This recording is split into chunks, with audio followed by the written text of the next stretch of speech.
The long-awaited day, one of Mourinho's second stint at Real Madrid, is here. Let's see if it goes like Ancelotti's second stint. I hope so. Honestly, I'd be happy if it goes even half as well. Winning a Champions League, right? That Champions League that Mourinho was never able to win, but he laid the foundation for what would come later. Of course, look, some time has passed. This is the first day of 2010, and this is the first day of 2026. A more mature Mourinho, right? I think he was already mature, wasn't he? Because when he coached Real Madrid, he was already at an age where he should have matured in life. But I don't know if he's any calmer.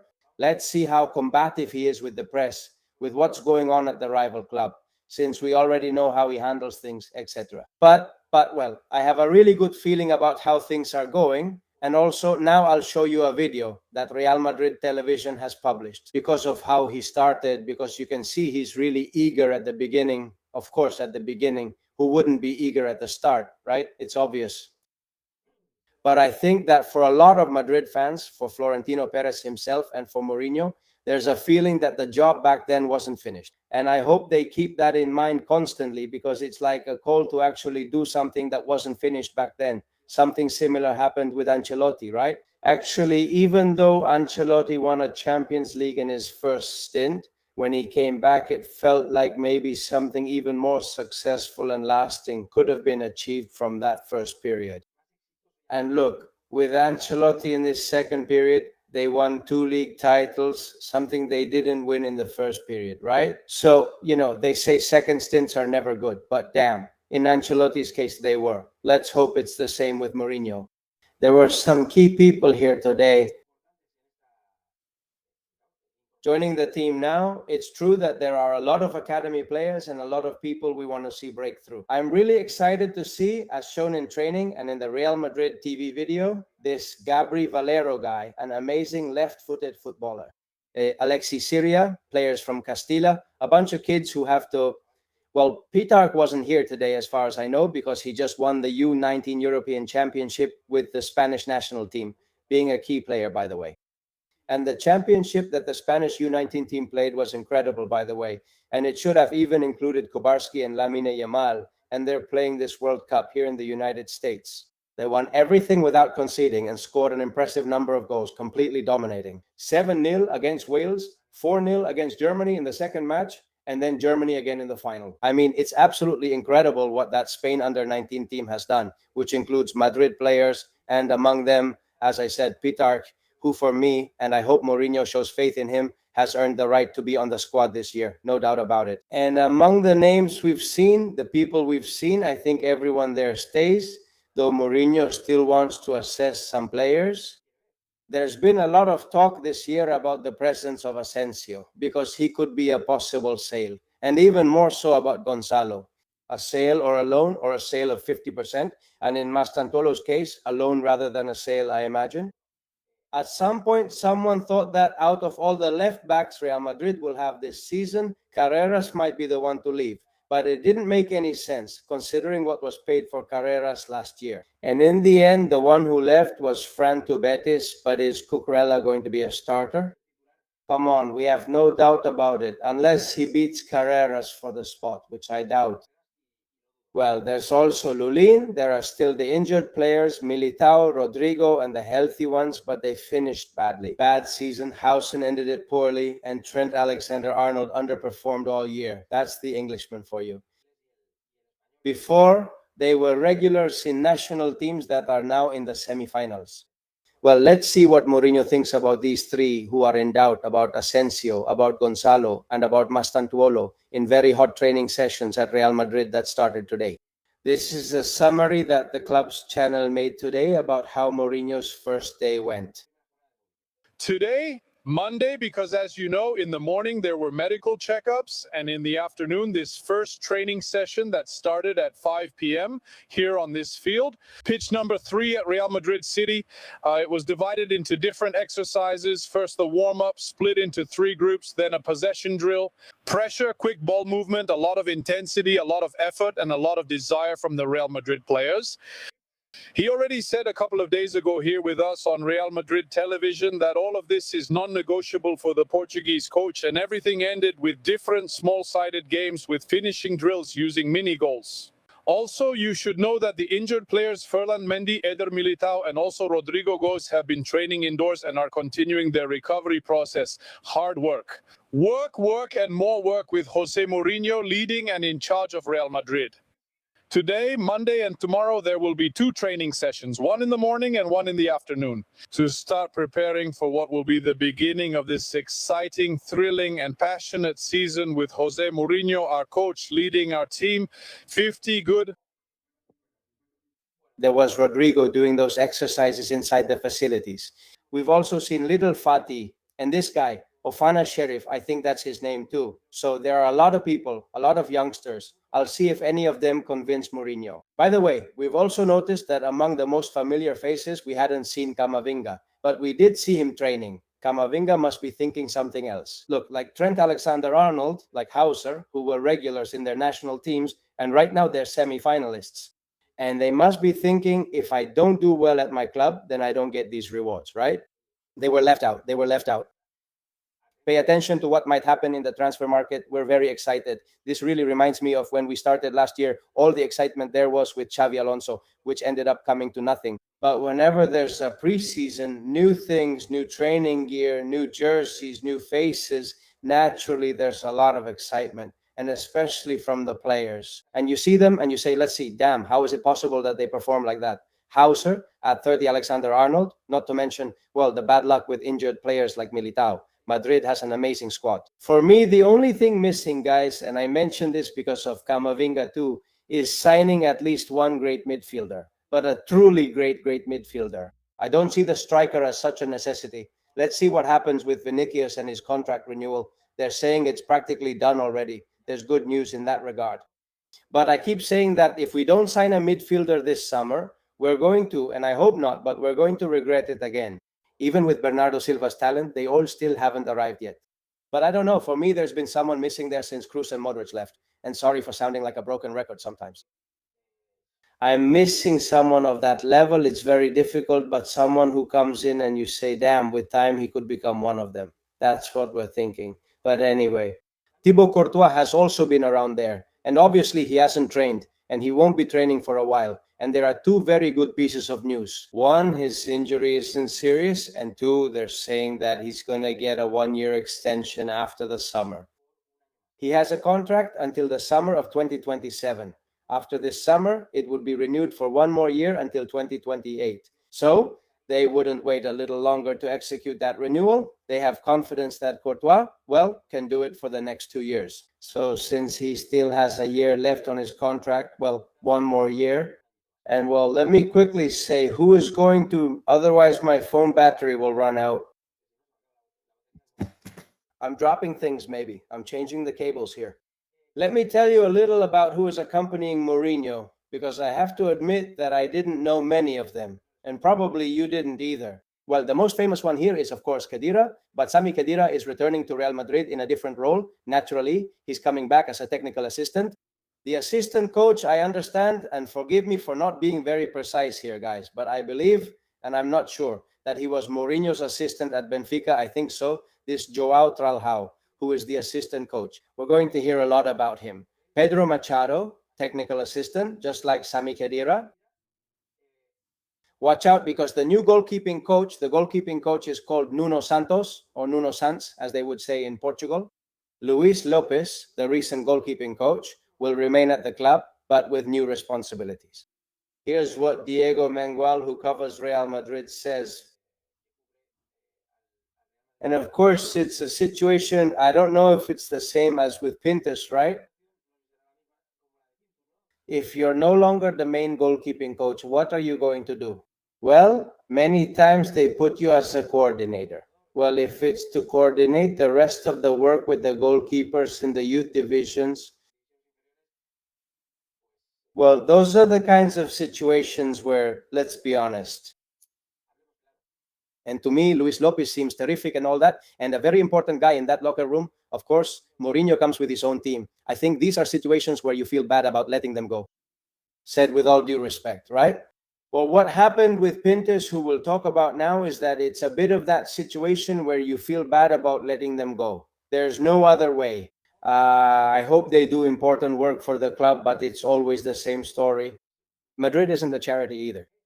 We're talking above all mainly about how professional these two guys are, right? But anyway, Antonio Diaz, fitness coach. Let's hope things go well, because if not, they'll say he's just another useless guy, like the one who brought Xabi Alonso. Anyway, well, and that's it. And Antonio Pintos. If there's anyone else left here, yes. Sandro Carrillo, he's in sports sciences. I imagine it's about data, biorhythms, and all that stuff, I guess. And Roberto Mirella, chief analyst. He probably won't do exactly the same thing either. Each one will do something different, but all those guys we always see with their iPads and with the data and the stuff and the rhythms and all that, well, it'll be these two, right?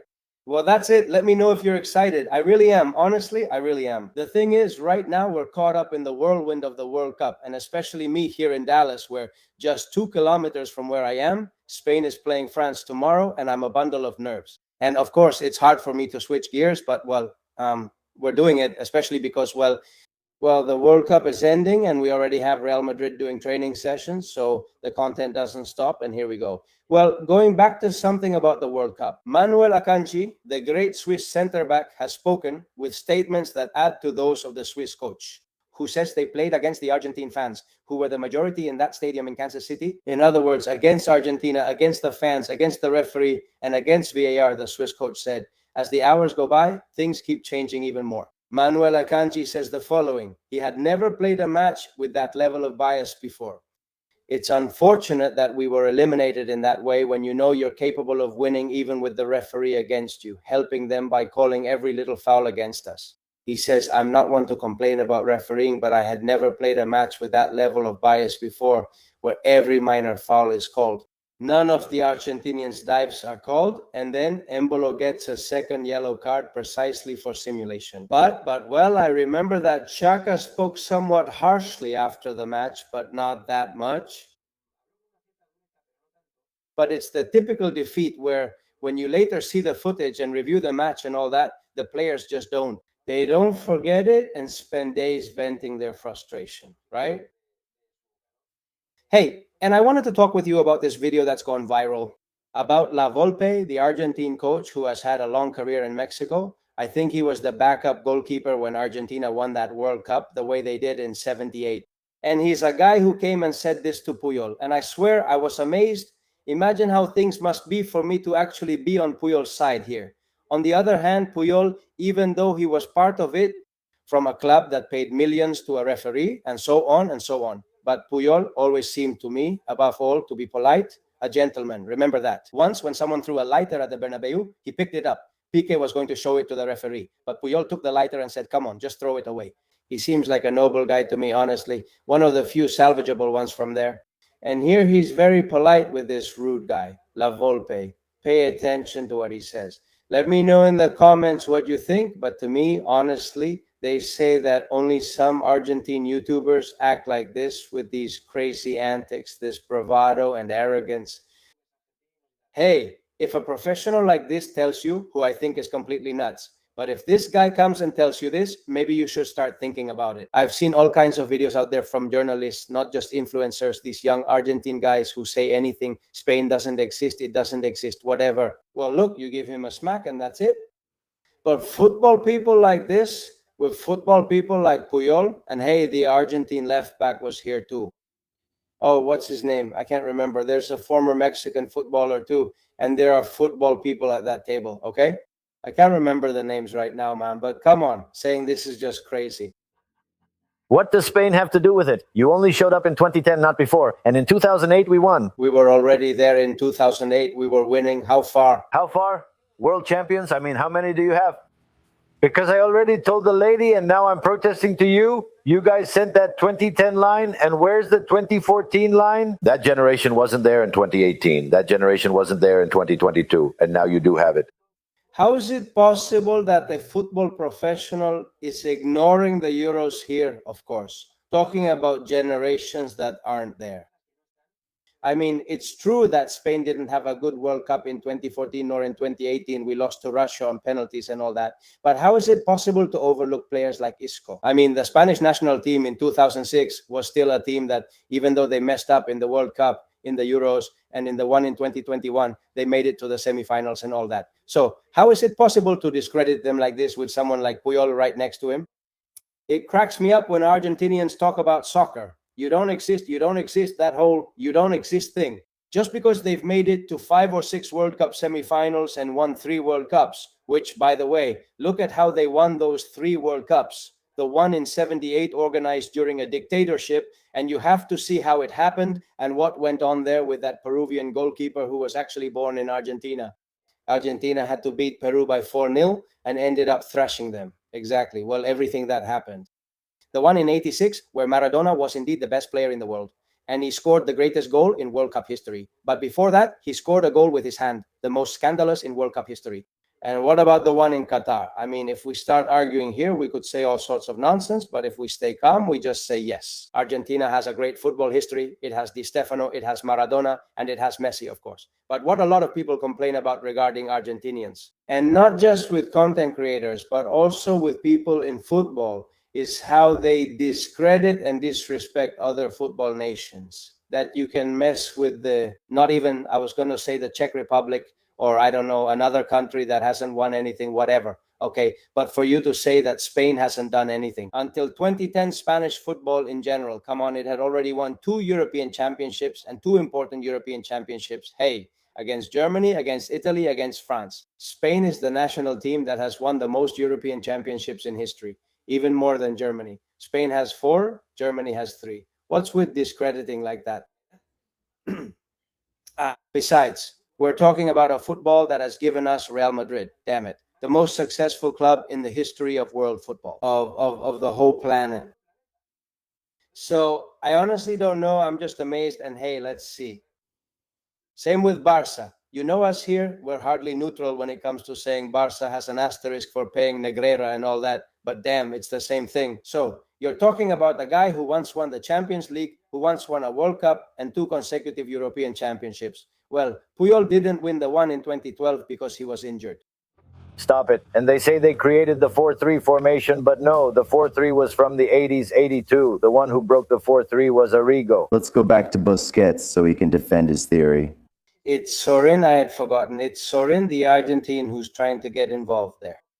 Puyol is very polite. He could have answered with anything else, and yet he remains polite. And besides, he's from that group. Besides defending the theory of the influence he had on the game. You're not going to compare them, are you? Stop. No. It's just 1 hour. Stop. Of course he says it. How can you compare Busquets to Pirlo? Busquets is already past the time when he played against Inter, when he faked it. And what he was, Busquets too, he was a guy who used to fake things. Oh, okay. I mean, you're saying, damn, Pirlo won a World Cup and Pirlo is amazing, but are they talking with a... And also, I think there's a lot of resentment towards Spanish football. I don't understand why. It's been like that for a while. I've always said since the start of this World Cup that it's fear and they disguise it as mockery. But how can you not compare Busquets to Pirlo? Of course you can compare them, but why not? Damn, why not? I mean, Busquets was some scrub, but come on, look, he's from Barca. Don't mess with me. That's what I'm saying. That way of discrediting him, discrediting everything else. The only thing that matters is your own. Don't mess with me, man. How can you compare? We can compare them, but they're different. Busquets offered so much in the build-up, with turns, control, and that first pass, just like you said. Life goes in circles. Pay me back and count 5 new eggs. Tell the story, please. Tell the story, Nagot. When we did it, they announced the lineup at the last minute. So when I went out to play, the only thing I hoped for was that Busquets would be there because I knew that for me, the game would be much easier.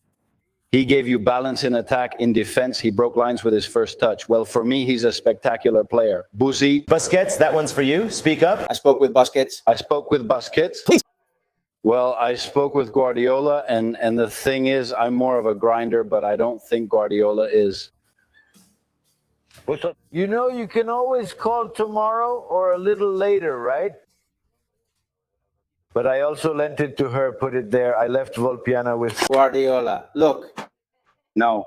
There's no need for me to put it. I don't need to put it. Got it. Okay. No, keep talking. What about you now? And what else? And what else about the build-up? And that's it. For the build-up, Busquets would have helped a lot. Who? Busquets. Hey. It's full Jenny, beautiful. I think it's full Jenny, also beautiful. I mean, Puyol is perfect. The other one, he tells Puyol, gives him his arm and says, Busquets there. The La Volpe style build-up, yes, we've heard about the La Volpe style build-up, but who is this guy? Who has this guy ever beaten? To put it this way, I mean, it's Busquets. Puyol is politely telling him, talk to Guardiola, but he's not saying Guardiola is better than you. He's saying, you're friends with Guardiola, talk to Guardiola to see what he says about Busquets. He tells him that, and the other guy takes it personally, repeating, enough. Do these Spaniards think they invented football? Seriously? I mean, obviously, then they mess with them, damn it. Seriously, they make enemies. Give me a break, man. Give me a break. You tell me someone else, but this La Volpe guy, what the hell has this La Volpe guy done? I mean, seriously, maybe he did something in Mexico because, well, anyway. Well, I hope everything goes great for you. Give a like if you enjoyed this video. Subscribe to the channel. Please comment, share, and hype up the video. It really helps, and I'll see you in the next one. Bye.